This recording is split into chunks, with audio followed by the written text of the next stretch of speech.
Durante o período de férias, o programa Operação Delegado Jacovós apresentará casos que foram destaques no Brasil. Com a participação do deputado delegado Jacovós, o programa promete trazer relatos impactantes e informações relevantes sobre a segurança pública no país. Não perca a oportunidade de acompanhar e reviver os principais acontecimentos que chocaram o Paraná e o Brasil. Hoje vamos assistir a continuação deste caso, onde o funcionário matou o filho do patrão e queimou o corpo na churrasqueira. O podcast Fita Amarela, Bastidores do Crime, é uma produção do portal GMC Online, do Grupo Maringá de Comunicação. Cleudson Bernardi tinha apenas 14 anos quando desapareceu, em junho de 1996, em Sarandi, no interior do Paraná. A família, dona de uma churrascaria tradicional na cidade, passou a receber pedidos em dinheiro para que o menino fosse libertado com vida. Mas o que parecia um sequestro, na verdade era uma trama assustadora de ódio e ganância. Com requintes de crueldade, Cleudson foi morto e teve o corpo queimado na churrasqueira do restaurante. Um crime bárbaro cometido por um funcionário de confiança da família, Jamil Valentim Vieira, que depois de condenado, fugiu da cadeia e até hoje é procurado. Esse é um dos casos de maior repercussão aqui no interior do Paraná, que chegou ao conhecimento nacional. Choca até hoje aqueles que tomam conhecimento dos detalhes de como foi essa história. Mas como realmente tudo aconteceu? O que levou a polícia a chegar a essa conclusão e qual a motivação de uma barbaridade como essa? É o que nós vamos descobrir agora. Eu sou J. Júnior e este é o Fita Amarela, Bastidores do Crime, uma produção GMC Online.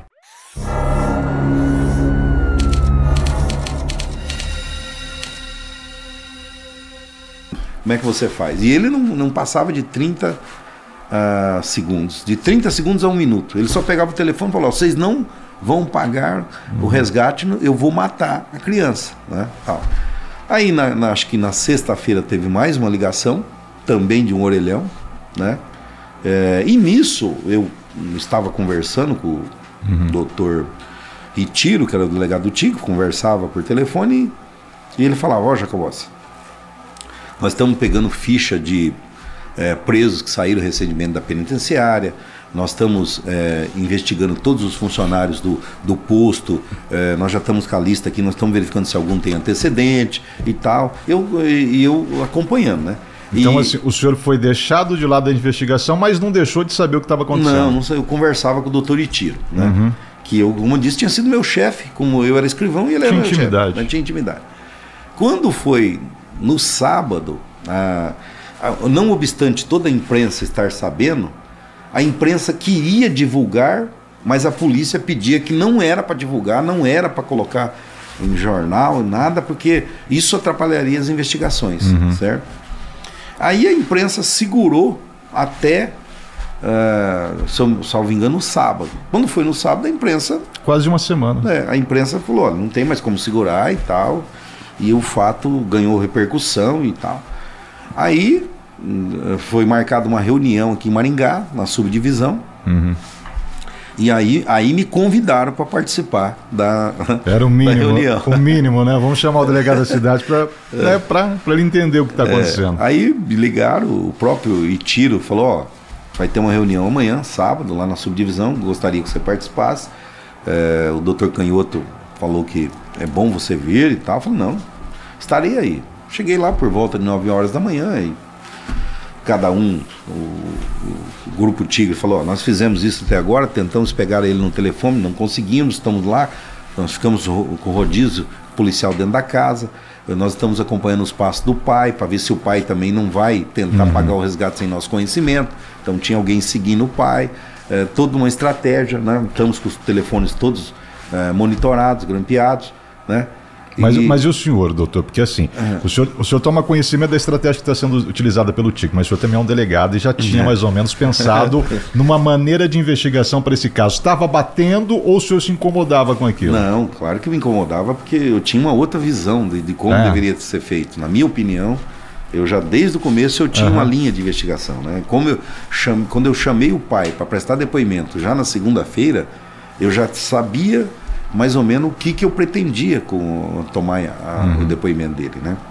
Muito bem. Aí pediram a minha opinião. Aí depois todo mundo falou, aí o doutor Canhoto olhou para mim e falou: e daí, Jacobós? Você é o delegado da cidade, o que você acha de tudo isso aí? Eu falei: olha, com todo respeito, chefe, doutor Itiro, eu acho que nós precisamos começar a colher depoimentos dos funcionários do posto de gasolina, para nós sabermos a rotina, saber a rotina desse menino. O menino ia lá com frequência no posto, qual horário que ele ia, falar com quem, né? Ele tinha algum frentista lá que ele era amigo, com quem, qual era esse frentista, assim... Isso não tinha acontecido, não tinha... Porque é um raciocínio, a gente pegar numa investigação, é um raciocínio meio lógico, né? Tá, mas nesse caso não tinha sido feito absolutamente nada, porque eles não queriam começar a tomar os depoimentos, porque eles entendiam que tinha olheiro ali, e que... Por que eles entendiam que tinha olheiro? Porque na segunda ligação, o sequestrador já não ligou mais para a residência do senhor Antônio Bernardo. Ele já ligou para uma autoelétrica que tinha no pátio do posto. Pátio. Então... Um daqueles comércios que o senhor citou ali. Isso. Se ele ligou na autoelétrica, ele sabia que a polícia estava dentro E esse telefone da autoelétrica não estava monitorado. Não, isso não estava... Passou a ser monitorado depois que ele ligou. Aí já começaram a monitorar. Aí... disse assim, a minha ideia, vocês estão é que eu comece a ouvir as pessoas ali que tinham relação com o menino, que tinham contato com o menino. Aí o doutor Canhoto falou: não, então tá bom, Jacobós. Então, a partir de segunda-feira, já passou uma semana mesmo e tal. E o Tigre não deu resposta. Só aproxima um pouco mais aqui, doutor, no microfone do senhor. O delegado... Pode puxar. Isso, o delegado, no caso, o doutor Itiro, falou: não, Jacobós, então pode começar segunda-feira. Tá?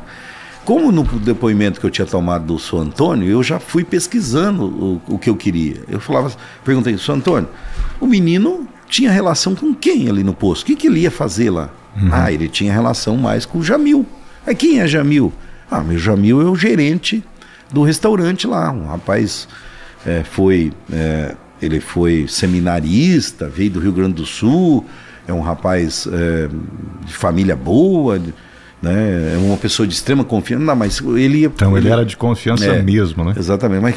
Mas o menino tinha essa amizade com ele por quê? Não, porque o menino, ele gostava muito do menino, eles brincavam e etc. E eu falei: tá, mas essa amizade, ela começou em qual razão? Não, porque o Jamil, ele fez um curso de informática, ele está começando a instalar o sistema de computação no restaurante, e o Cléudson tem esse interesse também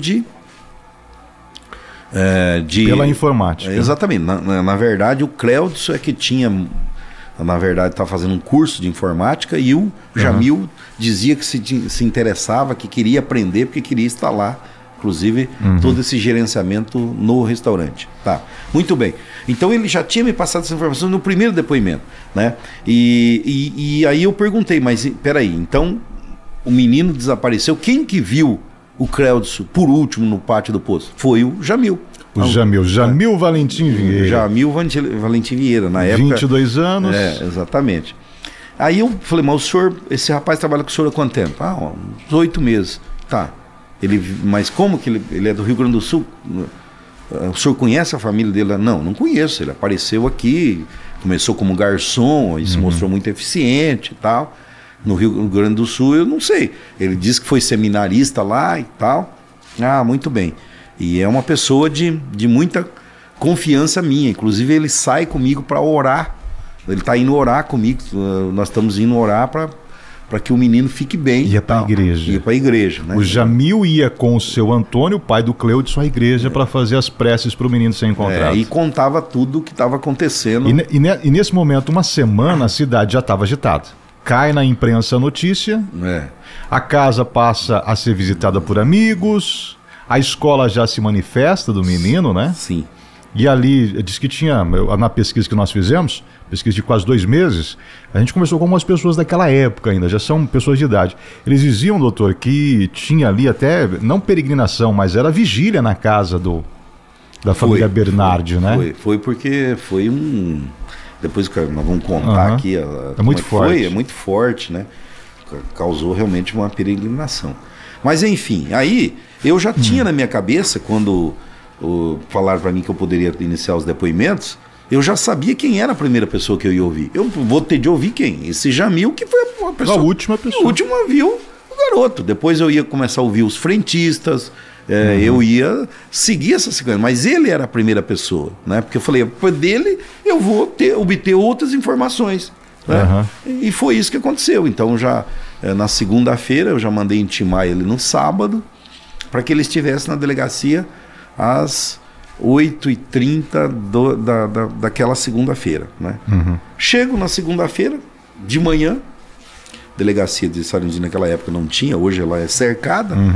Então, para você chegar até a porta principal e entrar para ir para a sala do delegado, tinha alguns banquinhos que ficavam ali na frente, né? Quando eu passo pela porta principal, quando eu vou adentrar a delegacia, sentado no banco, né, já estava o Jamil. Eu não o conhecia. Sozinho, doutor? Sozinho.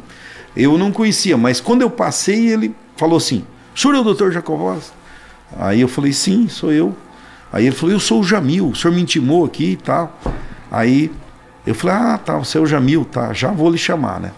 Mas aquilo já me chamou atenção. Eu falei: ó, o sujeito tá agoniado, ele já me conhece, eu não conhecia ele, né? Já chama atenção, não é? O senhor já tem ali uma desconfiança ou não? Sim, porque ele já me conhecia, já sabia quem era o delegado, né? E se mostrou um pouco afobado. Prestativo demais. Fui para minha sala, pedi para que o plantonista então chamasse ele, né? E eu me lembro, ele entrou, a minha sala era muito pequena, naquela época a delegacia de Sarandi não tinha passado pela reforma, mas ele sentou a uma distância que você está de mim, essa distância, né?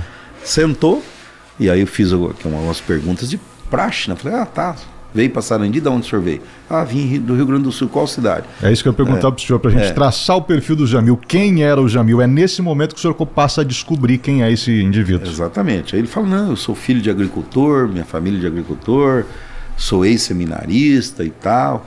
Tá, então você é ex-seminarista e não quis seguir a carreira, né? Não quis seguir esse dom, né, papada e tal, o senhor estava estudando. É que a minha família queria, mas eu depois vi que não era aquilo que eu queria, né, e etc, tá? E falei: por que escolheu Sarandi? Ele falou: não, porque tem Sarandi também no Rio Grande do Sul, e eu ouvia falar de Sarandi aqui no Paraná. Aí eu resolvi vir para o Sarandi do Paraná, que dizia que uma cidade estava crescendo muito. Cheguei aqui, logo arrumei emprego no posto e tal, me tornei uma pessoa de confiança do Sr. Antônio e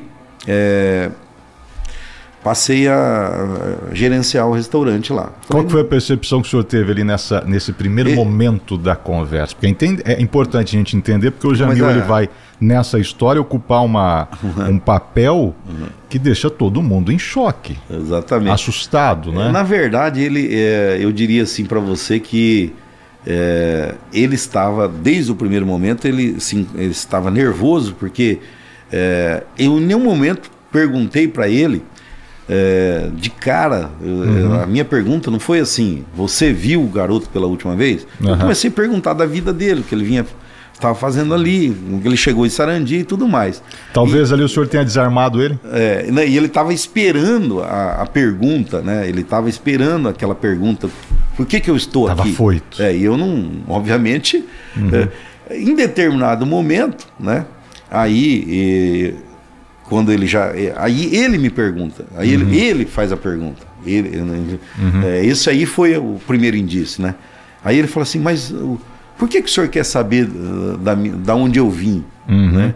Por que o senhor quer saber da minha família? Que eu perguntando o tempo todo: mas seu pai faz o que lá? Né? Já falei para o senhor que é agricultor. Tá, mas ele é agricultor, ele é proprietário, ele é empregado e tal, né? Então aquilo incomodou ele, de eu começar a perguntar da família dele e por que ele tinha vindo parar em Sarandi. Aí ele... e esse incômodo, doutor, mais para frente a gente vai entender, não é um incômodo à toa, porque a gente vai descobrir aqui, vai entrar agora nessa trama, onde nós vamos descobrir podemos chamar de psicopata, um psicopata inteligente, frio, né? E que o psicopata ele tem que ter o controle de tudo. Exatamente. Ele demonstra essa manipulação, esse controle. Quando o senhor foge do que ele havia esperado, ele começa a dar os indícios. Ele não esperava, porque ele achou que eu achava, você viu o garoto? Quando você viu? Não. Eu comecei a perguntar da vida dele lá no Rio Grande. Por que ele tinha vindo aqui? Aí, quando eu perguntei para ele, mas você não quis seguir a carreira? Você te colocaram? Aí ele falou assim, mas eu tenho o direito de mudar de ideia. Eu falei, claro que tenho. Porque é uma curiosidade minha, né? Aí eu falei, bom, já que você veio do Rio Grande do Sul e tal, né? Eu poderia ver a sua identidade, né? Aí já percebi que ele já estava muito mais nervoso do que quando ele sentou. Aí ele já estava nervoso. Tenso. Aí ele já estava tenso. Aí ele falou assim, eu perguntei antes para ele, falei, escuta, parece que o senhor está um pouco nervoso, o senhor tem algum problema? Ele falou, não, é que eu nunca entrei numa delegacia. Né? Aí eu falei, não, tá, fica tranquilo, você tem identidade que eu gostaria de dar uma olhada. Ele pegou a carteira, né? E na hora que ele foi puxar a identidade, né, ele estava trêmulo. E começou a mexer, porque ele não achava a identidade, né?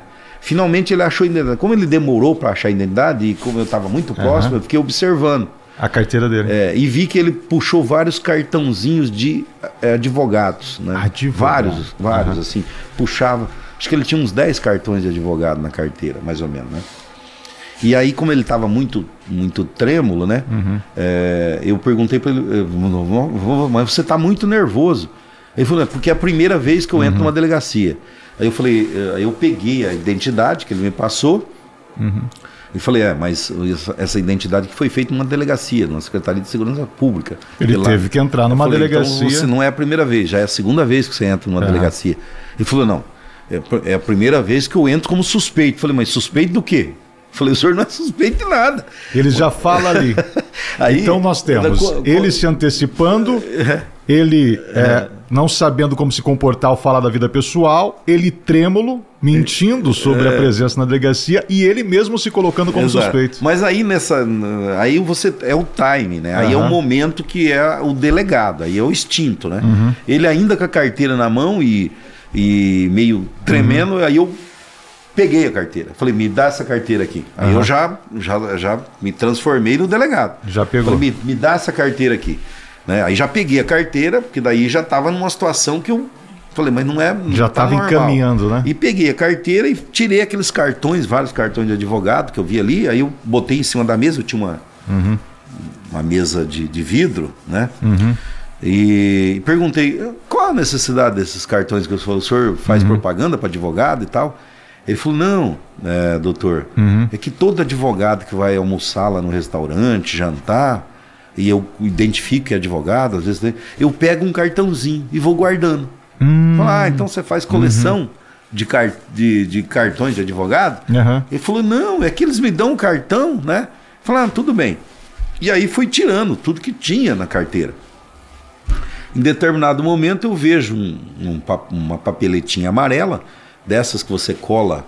Os assim, post-its, né? Isso, os post-its que você cola com um lembrete, né? Com um número de telefone. Um número de telefone, salvo engano. Acho que está um pouco distante. Isso. Salvo engano, o número começava com 228. Você lembra até o nome? Eu tenho certeza que tinha um 228 e tinha meia alguma coisa. 61, 62, 28, acho que era o final. Né? Eu pego aquele papelzinho, não sei também, é o instinto, né? E mostro para ele de quem que é esse telefone. Porque é esquisito ele colar um número de telefone ali, né? Nesse que você falou é post-it? Post-it, isso. Post-it. Pega o papelzinho e mostra para ele. De quem que é esse telefone? Quando eu mostro para ele, ele olha para mim e pensa para responder. Eu percebo que ele pensa para responder. Ele não responde de imediato. Ele olha e aí demora em torno de 30 segundos para ele raciocinar o que ele vai me responder.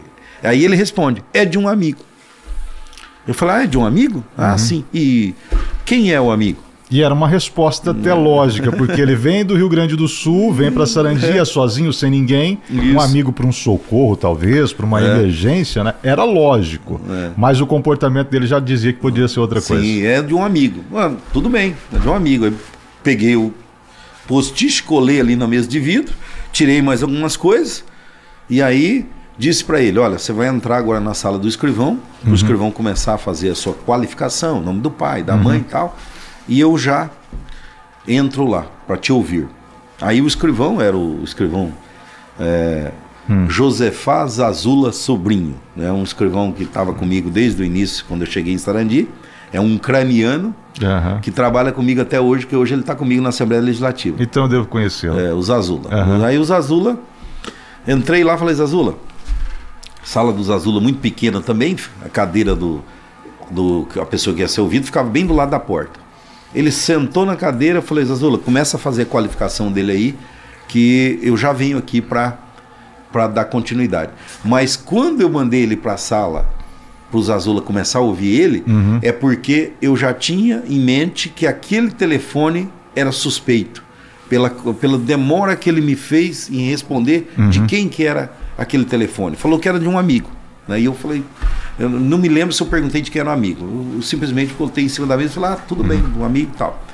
Enquanto o escrivão fica lá tomando a qualificação dele, eu volto para minha sala e ligo para a coordenação aqui em Maringá do Tigre, né?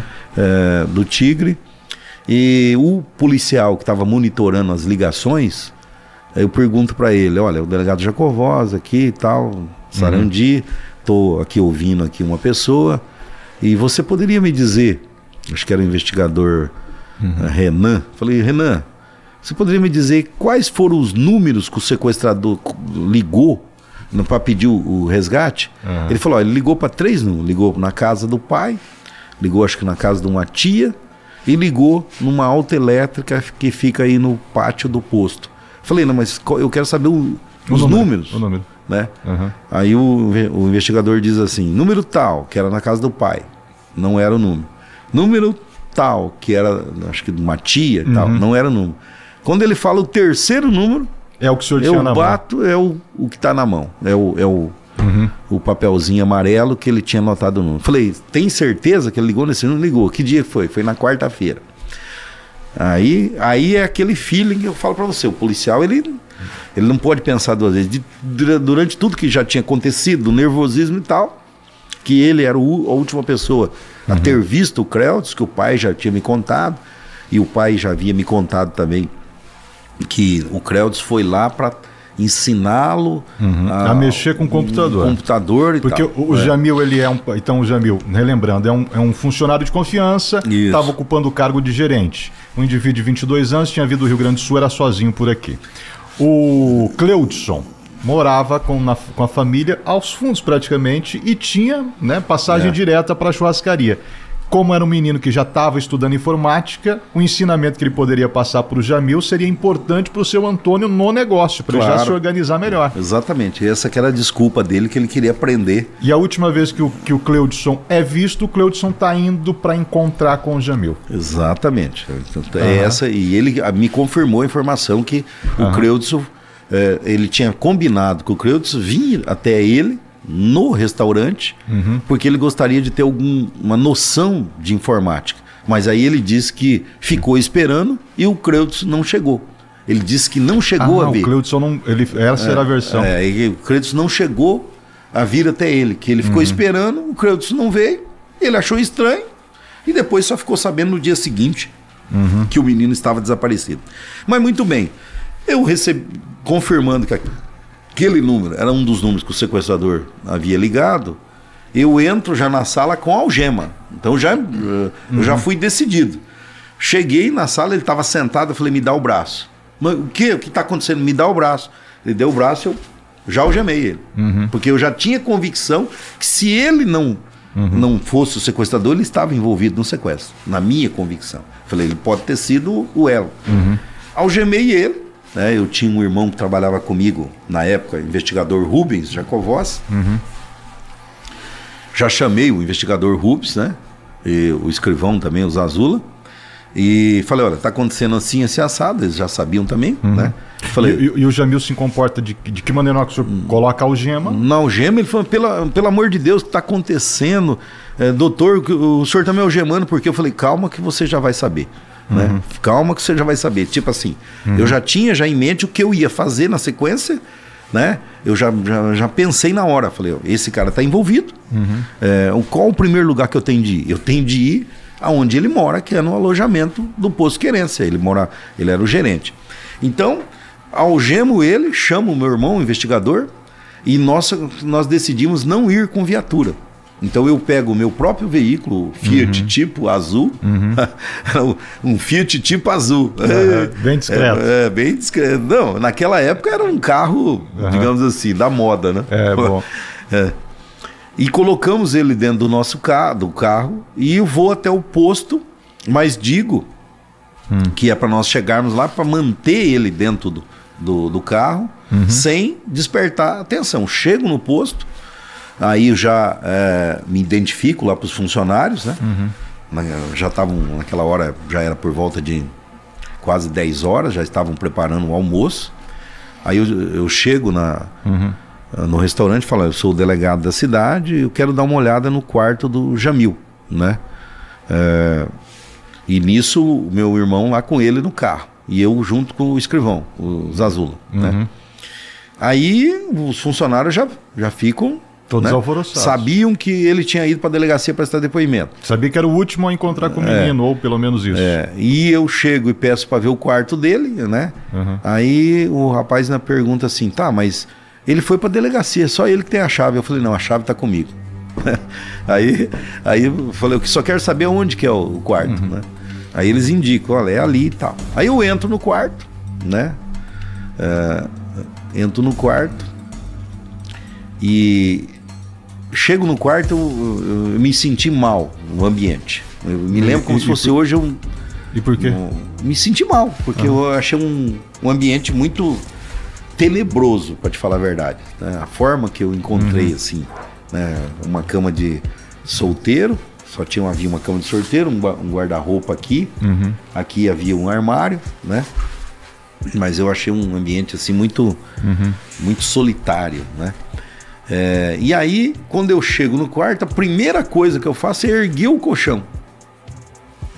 Primeira coisa, ergui o colchão, era um colchão de espuma. Embaixo do colchão tem um caderno. Pego o caderno, em pé, começo a folhear o caderno, né? Salvo engano, na 4ª página do caderno, aí eu olho, aí que eu já fui tomando a convicção do que eu tinha pela frente, né? Porque daí na folha do caderno estava escrito assim, AB, igual a 150 mil reais. AB é Antônio Bernardes. As iniciais do pai do garoto. AB igual a 150 mil reais. Inclusive nós temos essa carta, vai estar passando em algum momento aqui no nosso podcast para você entender o que é, né, a ilustração do que o delegado fala. Então, AB Antônio Bernardes. Isso. Aí ele escrevia assim, 15 mil reais, igual a um Tempra. Escreveu não, né? Ele tinha escrito. Ele tinha escrito. Né? 15 mil reais igual a um Tempra. Porque Tempra, na época, era o carro dos Playboy, do pessoal aí que... Para ostentação. Aí, 7 mil reais, aparelhos de musculação. Ele previa que ia gastar com aparelhos de musculação. Tantos mil viagens. Né? Então ele calculou que ele ia pedir o resgate, quanto que era o resgate e o que ele ia fazer com o dinheiro. Ele fez um planejamento que ele ia fazer. Ali o senhor já não tinha mais dúvidas. Não, tava tudo ali, né? Falei, pô, tá aqui, ó, AB igual, já concluí que era Antônio Bernardes e os valores, posso estar enganado aqui com os valores, né? Mas me lembro especificamente que foi isso que chegou à conclusão. Falei, ó, ele é o mentor do sequestro. Ele é o mentor do sequestro. Nisso, o meu irmão, nisso tinha chegado um outro policial de apoio ali, né, aí já chegou com uma viatura, e o meu irmão foi até o quarto. Aí nisso meu irmão abriu o armário e encontrou o arame, né, o garrote que ele fez para certamente matar o garoto. Foi esse arame. Então meu irmão encontrou o arame. No formato ali circular? No formato de digamos, com uma corda que alguém vai se enforcar. Entendi. Entendeu? No guardado ou no guarda-roupa? No guarda-roupa. E então, assim, diante disso, procuramos se havia armas, alguma coisa, não encontramos nada, né? Mas essas coisas, obviamente, chamaram atenção.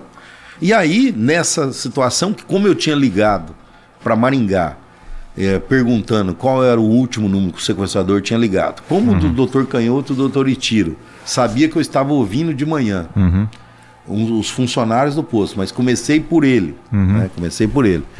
E o policial lá do grupo anti-sequestro falou, o delegado ligou aqui, disse que tem um suspeito em mãos lá, que o suspeito tá com o número do telefone que o sequestrador ligou. Aí toda a tropa de Maringá já estava vindo. Já estava vindo de encontro. O Tigre ainda estava aqui. Tava? Não, tava. Aí veio o Tigre, veio todo mundo, né? O Miguelzinho foi o primeiro a chegar, porque naquela época ainda existia o Miguelzinho de Oliveira, né? Miguelzinho estava vivo, né? Aí já sabiam também que eu estava no posto. Só que eles não sabiam onde estava o sujeito. E o sujeito ainda estava lá dentro do Fiat Tipo. Eu falei, não fala. Escondidinho. Eu falei, não fala para ninguém onde está o sujeito, né? Aí chegou viaturas e tal, e aí, é lógico, aí começa a ver um movimento, porque o pessoal do posto, primeiro chega o delegado, pede para ir pro quarto do Jamil, agora viaturas e não sei o quê. Aí eu falei pro meu irmão, pega ele e leva para a delegacia de Maringá, porque não dá para nós interrogarmos ele aqui, né? E por quê? Segurança? Segurança, né? Nós estávamos ali no posto e aquela movimentação. No caminho para Maringá, eu já vim conversando com ele e falei pro doutor Canhoto, falei, doutor, pede pro pessoal ficar aqui, né? Preservar, tem de isolar aqui vamos isolar aqui o restaurante, temos de isolar, mas eu tô levando ele para Maringá, para nós interrogarmos aí. Aí chegou em Maringá, depois ali de uns 30, 40 minutos de pressão, conversa, apanhou também, porque eu falo que ele... Nós estávamos com tudo na mão e aí é uma questão de vida ou morte. Aí... Porque até esse ponto vocês não sabiam se o menino ainda estava vivo. Exato, nós precisávamos saber onde que estava. Já tinha uma figura muito bem montada como suspeito de ser o articulador ou o sequestrador. Sim. E aí, não é aquilo. Nós, em determinado momento, demos lá uns pés do ouvido nele, vamos falar a verdade. Tá? Enfim, ele disse, aí ele falou, olha, eu vou contar. Foi eu que sequestrei o menino. Tá, cadê o menino? Onde está o menino? Não, o menino está morto. Está morto aonde? O senhor acredita assim nessa primeira? Não, porque eu vou contar para você. Ele falou, o menino está morto, eu matei. Depois eu matei ele ali no meu quarto, eu asfixiei ele com arame lá, que o senhor achou o arame. E logo em seguida eu arrastei ele para uma caixa de gordura que fica no próprio corredor. Não existia na época esse corredor para chegar no quarto dele. E havia essa caixa de gordura de 1 metro de altura por 1 metro de largura. São caixa de gordura para fazer ali... Para restaurante. E a caixa de gordura ficava entre o quarto, o alojamento dele e a cozinha. Exatamente, a cozinha. Ele falou, não, eu matei o menino ali no meu quarto, asfixiei ele e joguei já na caixa de gordura, coloquei a tampa de concreto por cima. Aí passado o primeiro, segundo dia, no terceiro dia começou a cheirar mal. E alguém do restaurante falou, mas tá um cheiro mal aqui, esquisito. Será que não tá entupida a fossa e tal? E aí durante a noite, a madrugada, ele decidiu então botar o corpo, tirou o corpo, levou para a churrasqueira. Todo mundo dormindo. Do Querência, que era uma churrasqueira, vamos dizer assim, nos 3 metros de comprimento. Não era uma churrasqueira, era churrasqueira grande. Ele colocou o menino ali, porque ele dormia, ele tinha acesso.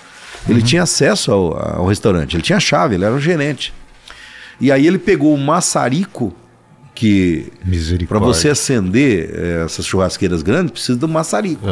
E ele pegou o maçarico e praticamente queimou o corpo, né? Ele, vamos dizer assim... destruiu.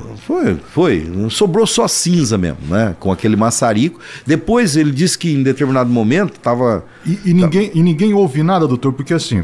Foi de madrugada. Ele começou a trabalhar... Ele disse que começou a fazer isso por volta de meia-noite. E totalmente, quando ele terminou tudo, era 5 horas da manhã. Então ele ficou 5 horas trabalhando na destruição do corpo. Então praticamente ele cremou o corpo. Vamos dizer assim, que ele usou a churrasqueira como um forno. Sim. E ele queimou. Em determinado momento, depois dele tentar destruir só com maçarico, ele colocou lenha sobre os ossos e aí botou fogo mesmo para queimar tudo. O osso tudo. Tudo. Por isso que se transformou praticamente em cinzas o corpo do garoto. Então ele contou essa história. Esse homem não é normal, não. Ele contava e nós, né, delegados ali do Tigre, do Dr. Canhoto, nós não acreditávamos, não, mas essa história não tá batendo. Esse cara tá falando isso para se livrar aqui, porque, né? Mas enfim, ele sempre afirmando que era aquilo. E falou, mas onde você jogou essa cinza? Ah, joguei na horta que fica no fundo da churrascaria, do restaurante. Aí, em determinado momento, eu falei para a equipe, falou, só tem um jeito, nós temos de ir lá, ele vai apontar onde ele jogou essa cinza, chamar os peritos e começar a ver se a gente encontra algum vestígio. Aí chamamos aqui em Maringá o Dr. Aldo Pesarini, que era o chefe do ML, fomos para Sarandi, ele foi mantido aqui, só nos levou lá para mostrar onde ele tinha jogado a cinza. Essa horta. Nessa horta. Assim que ele mostrou, né, aí nós já levamos ele para a delegacia por precaução, né? E nisso já estava... Aquele alvoroço de já tinha 1000 pessoas ali acompanhando a situação, porque a notícia já tinha espalhado. Naquela época, o pessoal ouvia muito rádio, né? Não tinha WhatsApp, mas o rádio, só nisso que se falava. Enfim, o perito mandou ir atrás de uma peneira, porque ele mostrou um monte das... Vocês chegam na horta, vocês encontram, identificam? Ele mostra onde ele jogou a cinza. Ele falou, foi nesse local que eu joguei a cinza, e havia um monte. Jesus. Então vamos dizer assim que havia um monte ali, uma altura assim. E a reação daquele povo na hora que ele desce do carro? Mas eles não sabiam o que estava acontecendo. Não sabiam. Sabiam que a polícia... Isolamento longe. A polícia estava investigando e que o cara estava preso. Mas ninguém sabia os detalhes, se o garoto estava vivo, se estava morto e o que tinha acontecido. Ninguém sabia nada, porque a gente não podia divulgar nada até que a gente tivesse uma prova. E a fita amarela vocês colocam longe, porque, como o senhor falou, a extensão do posto era... Mas um detalhe que chama atenção, que toda essa cena, a família já estava acompanhando do outro lado da rua, na área da casa deles. Sim. Só que eles também não sabiam nada. Sabiam que o Jamil estava preso, sabia que a polícia estava investigando alguma coisa, mas não sabiam nada. A família tentava conversar com a gente, mas nós dissemos, calma, nós estamos apurando uma situação. Porque como que a gente vai chegar para o pai e falar, tá aí. O sujeito está falando que queimou seu filho, matou e jogou aqui na frente da sua casa. Né? Então vamos esperar. E aí o perito vem, pede essa peneira, nós conseguimos ali, vai buscar num depósito e começamos a peneirar aquelas cinzas. Né? Foi isso. Depois ali de umas 3, 4 peneiradas, o perito já olha, observa um pedaço de osso assim, ele separa, pega com uma pinça, ele fala, olha, esse osso aqui parece que é do crânio humano. Pela formação aqui, parece que é osso de crânio humano. Foi, né? E aí, dali a pouco, mais uma peneirada, encontra um dente. Aí já extrai o dente e fala, isso aqui é dente humano. Aí que nós vamos cair na ficha e vamos vendo que ele está falando a verdade. Então, quer dizer, opa, agora... a coisa começa. Aí mais uma peneirada e encontra o aparelho dentário do menino. O menino usava aparelho ortodôntico. Exatamente. E o senhor estava com a adrenalina, imagina, alta. E quando sentiu alguma coisa ou só depois foi entender a brutalidade, a crueldade daquele caso que o senhor estava trabalhando? Não, a adrenalina nesse momento ela tá alta, né? Ela coisa não para. Acaba cortando essas... Você não está acreditando naquilo, né? Você está achando que aquilo é filme, né? É um filme de terror, né? Mas enfim, aí depois de juntarmos lá cerca de 700, 500 gramas de pedaços de osso, dente e tudo mais, nós já temos uma noção, e a família lá do outro lado, já o padre na época já tinha sido chamado lá na casa, né? Padre da cidade.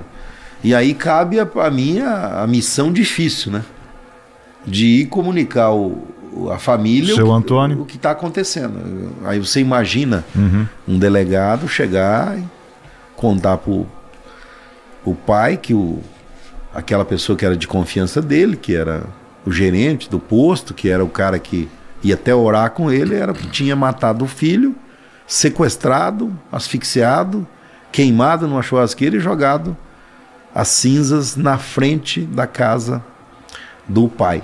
Então é um momento difícil para o delegado. Né? Me lembro também que foi um momento difícil para a família como um todo, né? Mas tivemos de fazer isso. Então você observa que entre eu ouvir ele, eu chamar ele às 8h30, ele começar o depoimento 8h40 por aí, até eu prender ele da voz de prisão, demorou 20 minutos no máximo. Eu botar o gema no braço dele. Doutor, então assim, se o senhor assume lá no começo esse caso, com essa percepção que eu já tinha tido com o seu Antônio Bernardes prestando depoimento, o senhor pelo menos poderia ter ajudado a família a se despedir de forma mais digna do menino. Com certeza eu pegaria ele... O corpo ainda na caixa de gordura. Naquela mesma segunda-feira que eu voltei do curso de Curitiba e comecei a ouvir o pai, assim que o pai me contou a história, eu já tinha mandado um investigador lá no pátio para trazer ele para ser ouvido. Porque o pai falou, olha, o menino foi pro pátio do posto para conversar com o Jamil, que o Jamil ia dar, o Jamil pediu para ele dar algumas instruções de informática. Então eu já falei, pro investigador, vai lá e me traz esse Jamil que eu quero ouvir ele. Quando eu mandei o investigador lá para trazer o Jamil, o delegado de Maringá me liga e disse que não era para fazer mais nada. Então naquele momento o senhor poderia ter trazido pelo menos é uma dor muito difícil assim da gente imaginar para uma família. Mas enfim, mas poderia ter trazido um alento, um conforto maior ou melhor para naquele momento, né? Eu acho que sim, né? Porque óbvio, aí poderiam enterrar o corpo do menino que estava na fossa, né? Na cisterna, ainda estava, porque ele foi colocar, incinerar ou cremar a partir do quarto dia, praticamente na quarta-feira, né? Ele sequestrou no sábado, já fazia praticamente... Quase uma semana. Quase uma semana que o menino estava ali, que ele resolveu. Sábado, domingo, segunda, terça, quarta, 4 dias. 4 dias. Enfim, aí demos todo aquele segmento de provas periciais, aí a dentista veio e confirmou, conseguiu fazer ali o casamento daquela... Eles têm a ficha, né? Ela fez um laudo e pelo laudo comprovou que aquele dente era do menino, né? Exatamente o aparelho ortodôntico, então nós já tínhamos aquele laudo da dentista, né? Esse caso foi um caso que na época não foi feito exame de DNA. Não foi necessário, não foi necessário porque havia confissão dele. Tudo foi filmado, à medida que ele foi falando, a gente foi filmando, né? Então nós fomos fazendo de uma forma que não tivesse, digamos assim, nenhuma falha na investigação. E depois, e aí digo para você porque ele é psicopata. Ficou preso um tempo na delegacia de Sarandi, em cela isolada. E ele começou a manipular os presos da delegacia de Sarandi. É isso que nós vamos falar. Só antes, doutor, não cortando, mas para você que está acompanhando, é uma história muito chocante, né?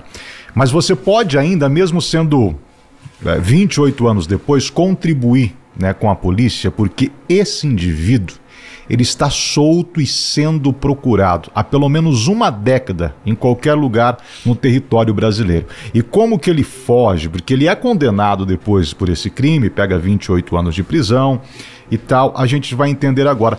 Primeiro, doutor, eu queria saber do senhor a motivação, o que ele explica para o senhor? Porque a partir do momento que tudo é esclarecido, morte, a forma cruel, né, que vocês acabam descobrindo, ficando ali em choque com essa psicopatia dele, qual que era a motivação? Vingança, passional, não sei, loucura, o que era? A motivação dele era única e exclusivamente materialista, dinheiro. Para que ele pudesse então conseguir os objetivos dele, que era se tornar um playboy, né? Como eu disse, ele queria comprar um carro, um Tempra, que na época era o carro da moda. Ele queria dinheiro para viagem, ele queria dinheiro para comprar aparelhos de ginástica. Ele era uma pessoa musculosa, ele era um forte, e que o menino não teve nenhuma condição de reação, nada. Até porque ele contou como é que foi, né? O menino chegou, foi até o alojamento dele, né?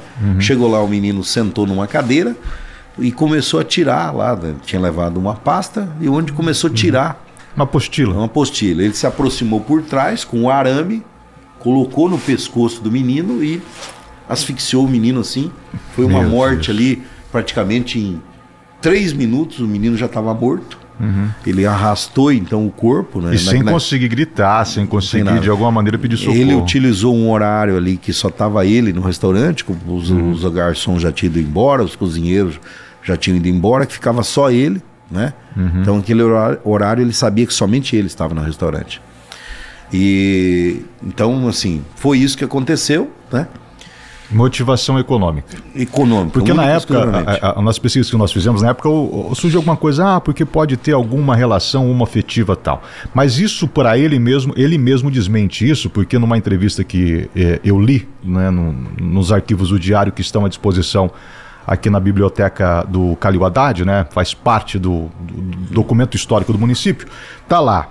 O investigador que o senhor cita, tem até a foto aí, que é o Miguelzinho, né, olhando com aquela cara que o Miguelzinho tinha para ele. O Jamil ao centro, sendo entrevistado por um grande amigo nosso e uma referência no jornalismo hoje no Paraná, já aposentado, que é o Roberto Silva. Roberto Silva, exatamente. E ali o Roberto Silva consegue transcrever muito bem na entrevista que ele faz, porque ele pergunta sobre essa questão homoafetiva. O Jamil se mostra uma pessoa totalmente preconceituosa naquela época. Porque como eu aprendi no seminário, a questão, né, de homem com homem é errado, então eu não aceito isso daí.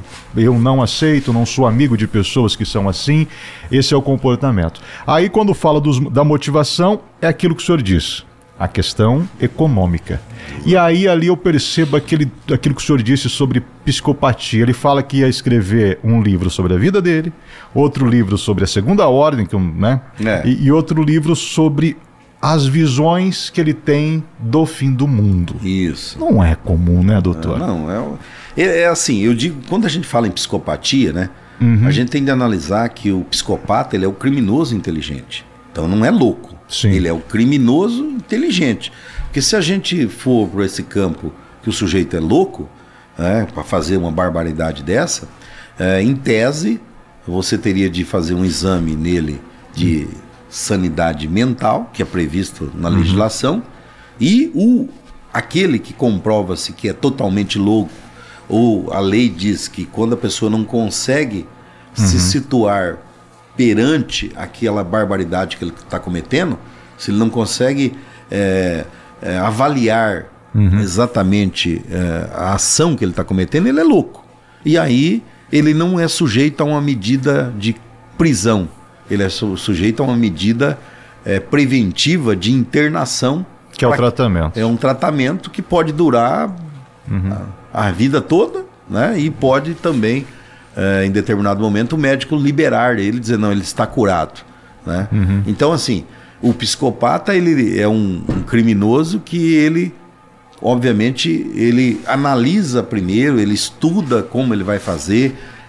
Esse crime ele não planejou de um dia para o outro, ele já havia certamente planejando há meses, ele já sabia o que ele ia fazer, como ele ia se aproximar do garoto, como ele ia levar o garoto até o alojamento dele, né? Então nós descartamos qualquer outra situação na época que não fosse essa questão realmente materialista, dinheiro, né, para finalidades outras. Porque falaram que poderia ser uma vingança ao pai, que o pai tinha prometido um outro tipo de trabalho para ele, que seria caminhoneiro, mas isso tudo... Aí, doutor, passa-se 2 anos, ele é mantido em segurança, porque passa a ser papel do Estado, né, garantir a integridade física desse indivíduo. Em 1998, o crime acontece dia 10 de junho de 1996. Em 98, ele vai a júri popular.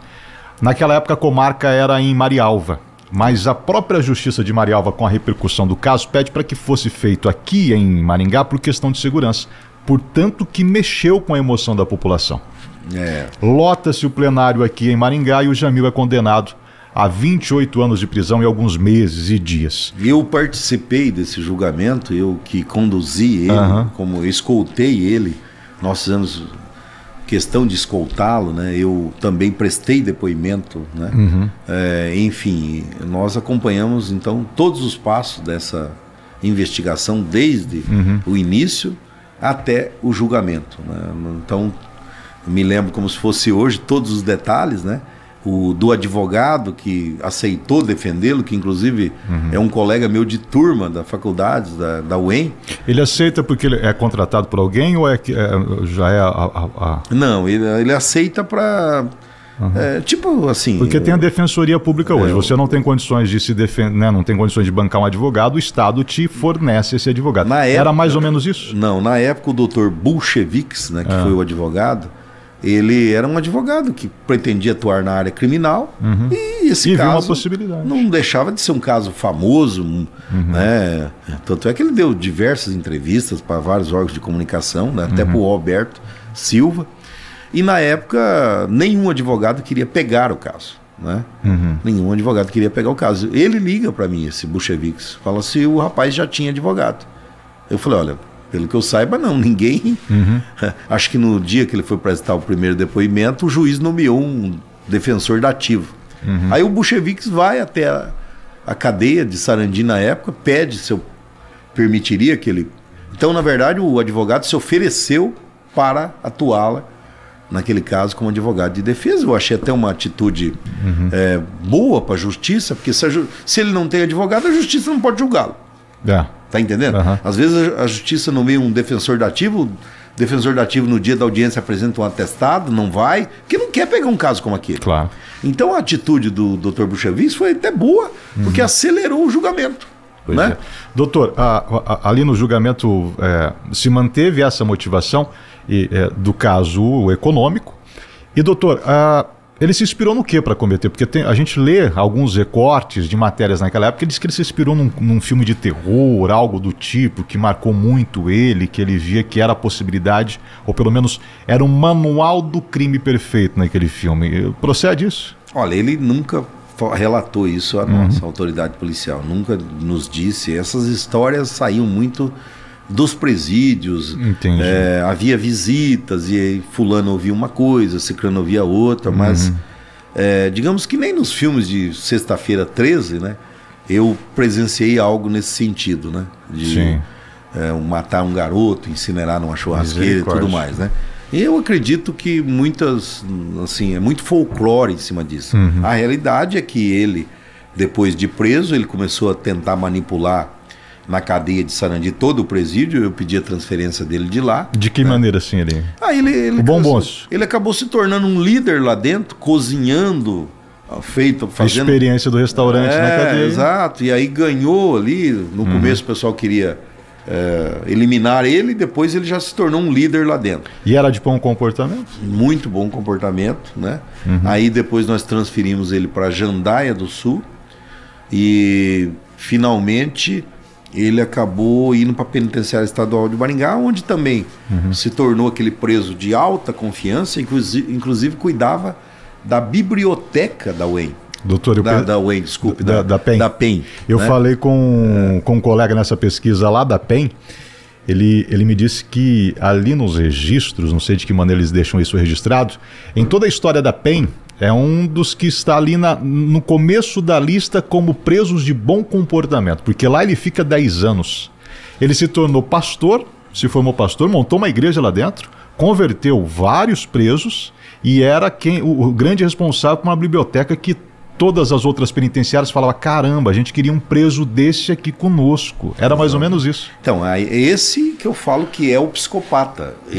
Tudo isso aí já estava planejado, dele chegar na penitenciária, ele se converter, virar pastor e tudo mais, porque ele queria a progressão da pena. Para a progressão da pena, ele necessitava ter todo esse bom comportamento. E aí que ele ganhou a progressão da pena para colônia penal agrícola do Paraná, que na época nós não tínhamos a penitenciária aqui industrial ainda, né? E efetivamente, então ele foi condenado a 28 anos de cadeia.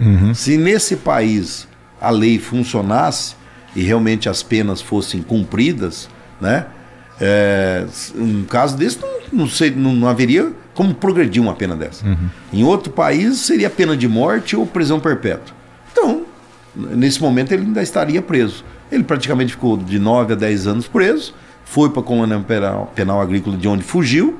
A colônia penal ela já era no sistema semiaberto, né? Dorme na cadeia e trabalha durante o dia. Exatamente. Onde não se tem notícia dele até hoje. De vez em quando eu tento fazer algumas pesquisas aí, porque eu não me esqueço do caso, né? Eu sempre estou pesquisando, já fiz, mas eu não sei. Ele certamente deve ter mudado de nome ou usa documentos falsos, se não foi para outro país, né? Se estiver no Brasil, está usando documento falso, né? Pois é. Ou pode ter ido para outro país. Mas não há registros.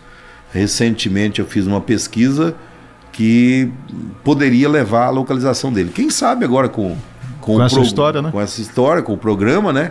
Alguém possa ver alguma semelhança do Jamil Valentim Vieira com as fotos que serão apresentadas no programa. Muito bem, a gente pede para que você não fique, né, diante do mínimo de suspeita que você pode ligar. O papel da polícia é esse, conforme a história que o delegado Jacovós contou para a gente aqui. É investigar no mínimo detalhe.